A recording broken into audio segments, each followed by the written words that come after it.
Senate seat, Democrat Ruben Gallego leading by 52% compared with 45% to Kari Lake. He just spoke moments ago saying if these numbers hold and when all votes are counted, he believes he will win, saying he will become the first Latino U.S. Senator in Arizona history. ABC 15 is your home for election night. We have continuing live coverage streaming for you all evening long.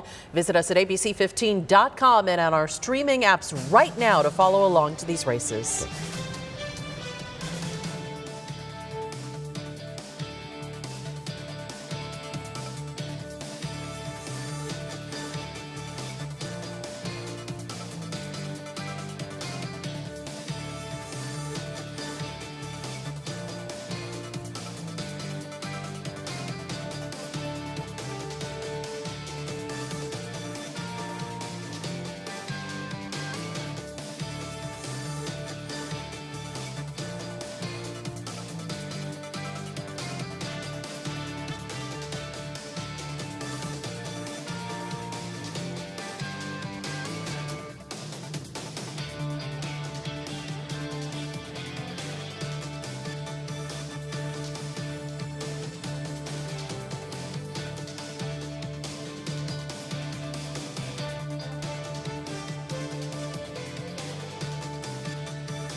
want to thank you for choosing us on this election night. The ABC 15 political team has given you a voice, brought you the facts, and cut through the noise this election season all across our state and the nation. And we've been watching those results coming in very closely for races all across the state and across the country.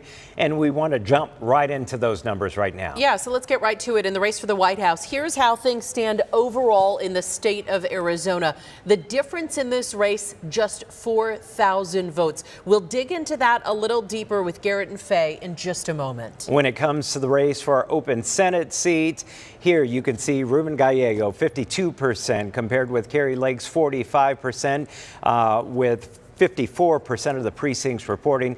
He just spoke just a moment ago, not calling it a victory speech, but saying essentially he believes when all the votes are counted, when it's all said and done, he believes he will win, saying that he will make history becoming the first Latino U.S. Senator here in the state of Arizona. Let's check in with ABC 15's Nicole Grigg. She's out at MECTEC for us right now. Nicole?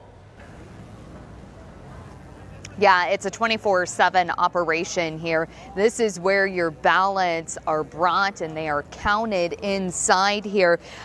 Election officials say that they have 700,000 ballots to still count here in Maricopa County. Now, the first batch of results that we saw drop at 8 o'clock, those were those ballots, the early ballots that were mailed in through Tuesday. Now, past elections, we are usually seeing early ballots that are mailed in through Friday. So there's a few days lag there. It's unclear why. Now, keep in mind, Arizona had a 2-page ballot this election, though. Moving forward throughout the night, election officials say they will continue to process the ballots coming in. They will verify signatures for those early ballots, and for the in-person election day results, those ballots will be coming in throughout the night. They will be closing down those polling locations. They will take those memory cards from the tabulators and bring them here. Now, Maricopa County says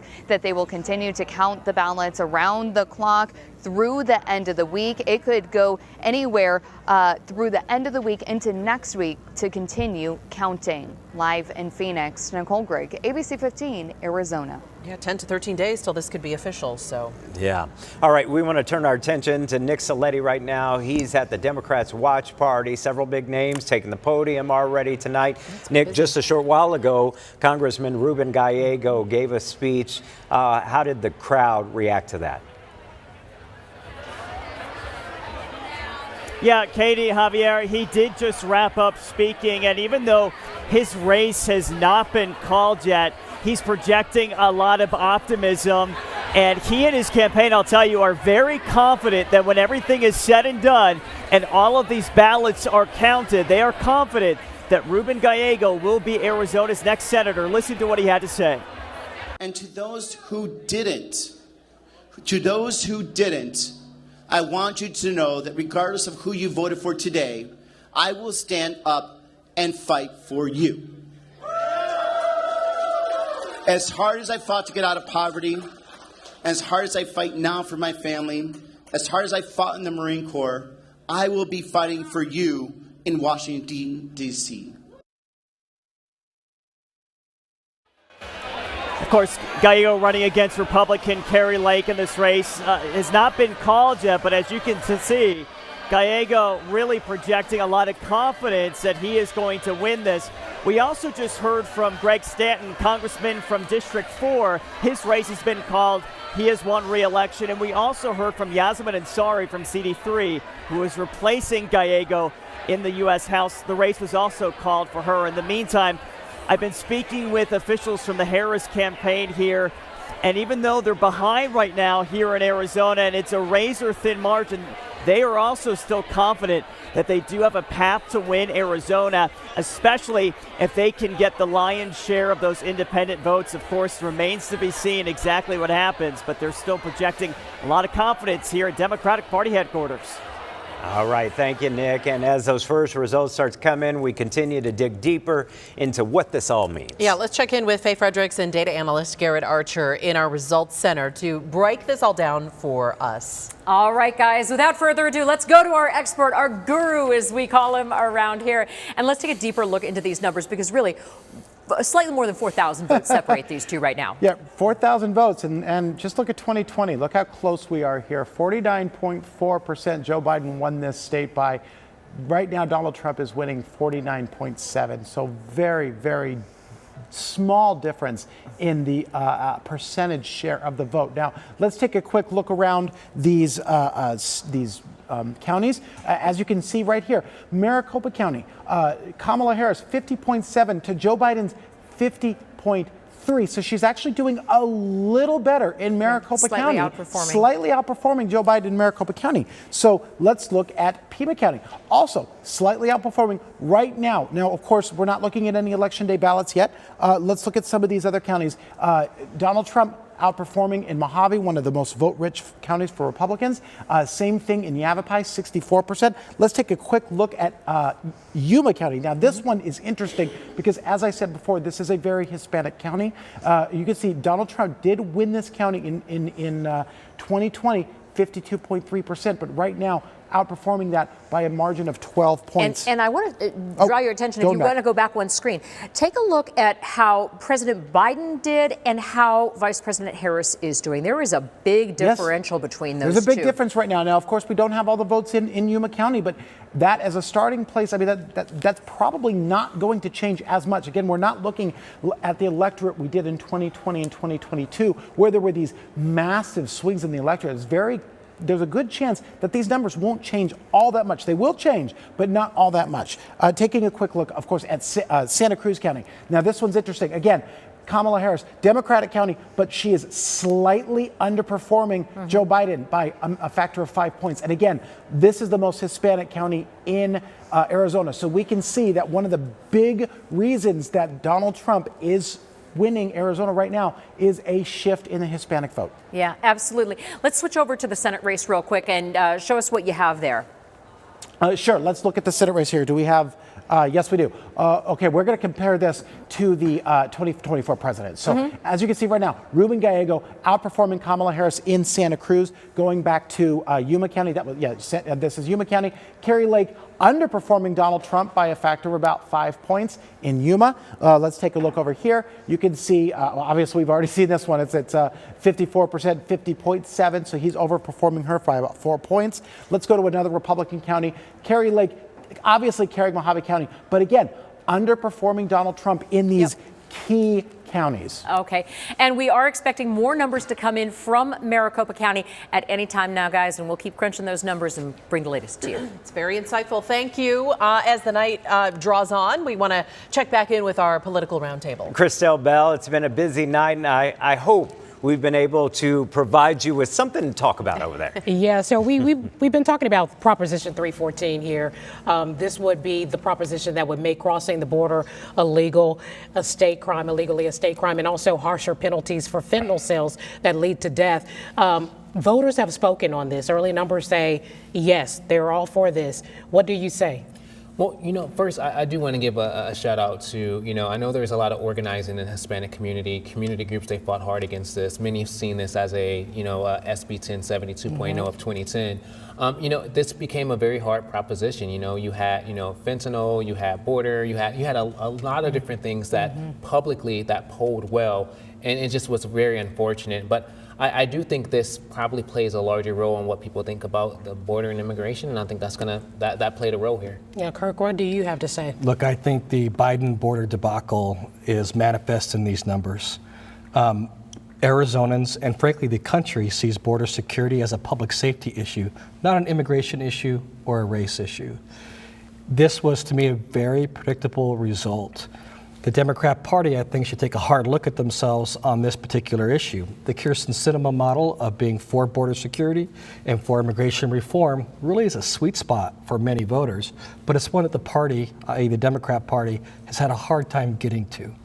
If they did that, I honestly believe Kamala Harris would be in a very strong position to win Arizona and would do better in some of these other states as well. You know, you look at, because a lot of them thought about this as opponents of this saw this as racial profiling, but those that are for it say this is something that needed to be done to secure the border.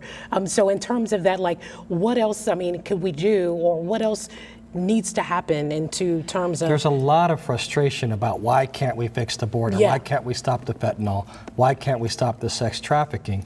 These are legitimate questions that everyday people in Arizona across the country have. It doesn't have to be connected to the issue of immigration itself, which is a federal government failure going on 2-3 decades now. But border security is a public safety issue. This is something that could be solved if both parties came together to do so. It's disappointing that it hasn't happened yet. And I do want to say, I think, you know, the issue of the border and immigration, that has been, you know, for the lack of better, a sweet spot for the Republican Party. And being able to use that message to galvanize and their base, you know, you think about Trump of 2020 and Trump of 2016, it's the same message, and that message has been But these results show far more than just the Republican base. I got to wrap, you guys. We're going to finish this discussion, but we'll send it back to you. And our team coverage continues as we check in on the local races in the proposition. And we want to check in specifically on when so many people were watching for abortion rights advocates and opponents, and that's Prop 139 on the ballot today. This was a huge talker, and we start with our Eleni Dow. Yes, Proposition 139 is currently passing at 63%, which as it stands right now, Arizona voters are saying they want to amend Arizona's constitution to allow abortion access up to the point of viability, which is around 24 weeks. It's currently legal up to 15 weeks, and the group It Goes Too Far has been fighting against this measure. And tonight, they tell me this is not what they were hoping for, but they're going to wait until more results drop. I'm Melanie Dow, ABC 15 Arizona.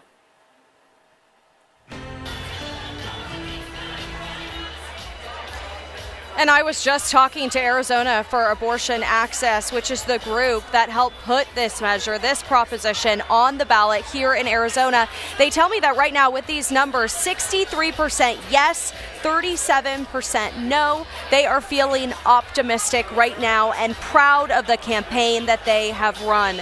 They told me that they have felt so much support since the very beginning, and we covered this push to get it on the ballot, and now it is here. Now, I do know that something they've told me, you just heard from Eleni, who has been speaking to the group It Goes Too Far. Now, right now, we have this 15-week limit in place here in Arizona. Arizona for Abortion Access has said that they want the legal limbo to stop. So if voters turn this proposition down, that means the state legislature could still make changes. And again, Arizonans are deciding if they want this right to abortion enshrined into the Arizona Constitution. But right now, hearing from Arizona for Abortion Access, they are feeling optimistic with these early numbers. We'll send it back inside to you. All right. Thank you very much, Ashley. And we want to check in on some local races right now that we're following, specifically House District 1, where, as you can see right there, Amish Shah is leading by about 4,600 votes compared with David Schweikert. David Schweikert has served in Congress for more than a decade now, and Amish Shah being an ER doctor and once spending time here in the State House. Yeah, Schweikert, a 7-time Republican incumbent, so that'll be interesting if that holds. Meantime, to U.S. House District 2, this is actually geographically one of the largest in the nation. It encompasses the northeastern part of the state. That's Apache, Coconino, Gila, Navajo, and Yavapai counties, as well as portions of Graham County, Maricopa. It is huge. Jonathan Nez was the challenger here, and he is trailing by 25,000 votes against Republican incumbent Eli Crane. Let's turn to Congressional District 6. This is Cochise County, as well as Graham, Pima, and Pinell counties. And you see that Kirsten Engel appears to be running away with this with 54% to Juan Ciscomani, who is the incumbent in this district.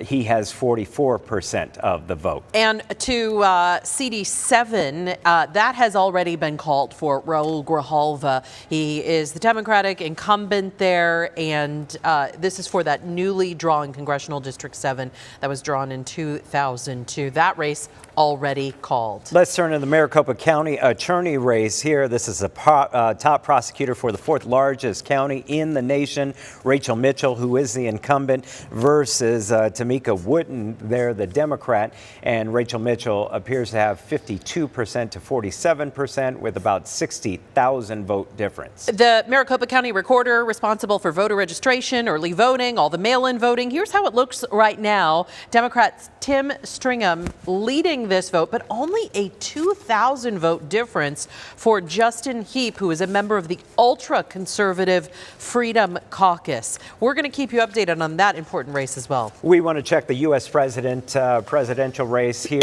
in Arizona. Right now, there's about an 8,700 vote difference, with former President Donald Trump garnering 49.8% to Vice President Kamala Harris's 49.4%. And I think we have time for one more race here. Our Senate seat, taking a look at that, Ruben Gallego still with 951,000 votes in favor of him.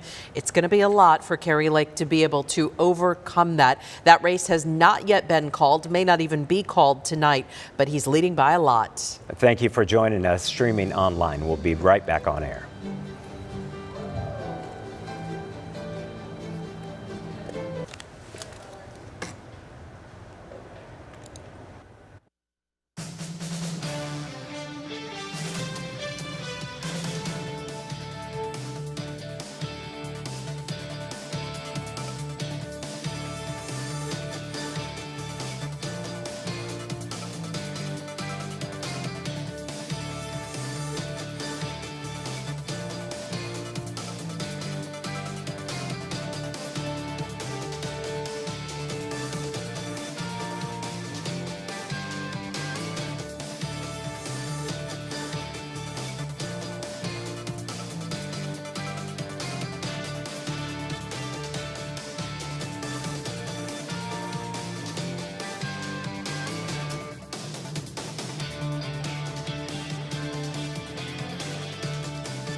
basically aimless sweep every vote across the entire state, and he made a concerted effort to do that with the Latino Hey, yep, gotcha. voter and the Hispanic voter. Into the speech tonight, thanking a handful of people, including several of those Marine Brothers fans.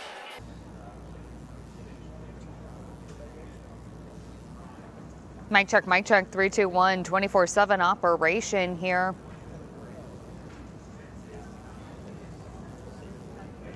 Hey, Joey, got you.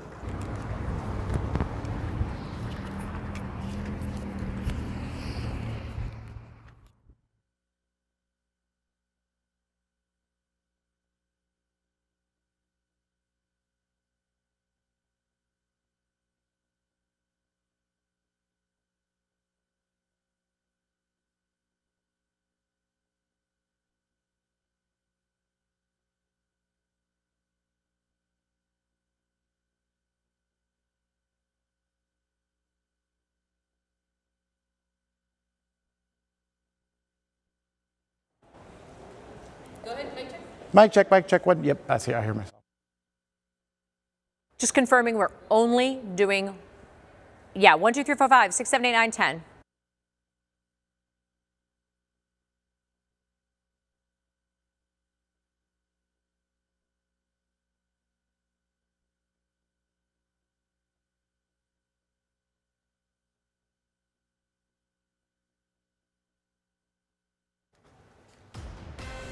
It is election night here in Arizona. After months of campaign events all across the state, it all has come down to this. A lot of texts, a lot of TV ads, a lot of phone That calls. too. Let's start with the race for president here in Arizona. And as you can see, former President Donald Trump leading by 8,700 votes compared with Kamala Harris's 49%. So let's look at the entire nation. Here's where the race for the White House stands right now. 185 for Kamala Harris, while 230 for Donald Trump. That number being updated in real time from ABC News. Now, another closely watched race here in Arizona is a race for U.S. Senate seat. And although it has not been called, Congressman Ruben Gallego did get up and speak and express optimism with his 52% of the vote compared with Kari Lake's 45%.